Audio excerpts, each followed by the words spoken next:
諮詢公司、代理商同埋專業事務所銷售嘅係專業知識，一種無法拍掌或者列出規格嘅無形資產。呢個使得服務型企業嘅 SEO 同以產品為中心嘅優化有住根本性嘅唔同。你嘅內容必須喺任何潛在客戶聯繫你之前就展示能力並建立信任，做好呢一點，能將你嘅網站從靜態宣傳冊轉變為最具生產力嘅客戶獲取渠道。服務型企業面臨嘅核心 SEO 挑戰係如何讓搜索引擎理解並排名嗰啲本質上係無形嘅產品。電商網站可以圍繞具體嘅產品名稱、型號同規格嚟優化，呢啲都係高度具體嘅搜索詞。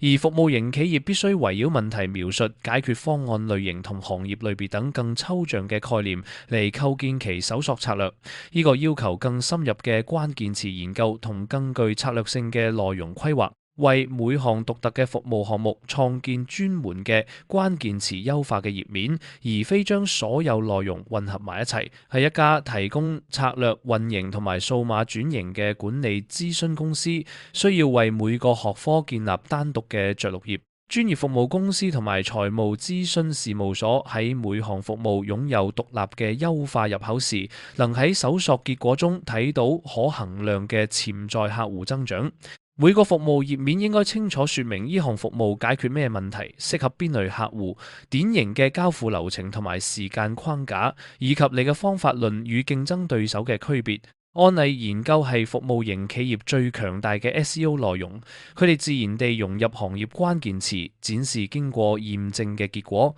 並提供搜索引擎獎勵嘅內容深度。將每個案例研究圍繞挑戰、方法同埋可衡量嘅成果嚟結構化，以便喺品牌同問題導向嘅查詢中都能排名。例如，點樣幫助醫療保健客戶喺6個月內將在線預約量提升200%咁樣嘅案例，能同時捕獲搜索、醫療網站優化同埋提升在線預約等查詢嘅流量。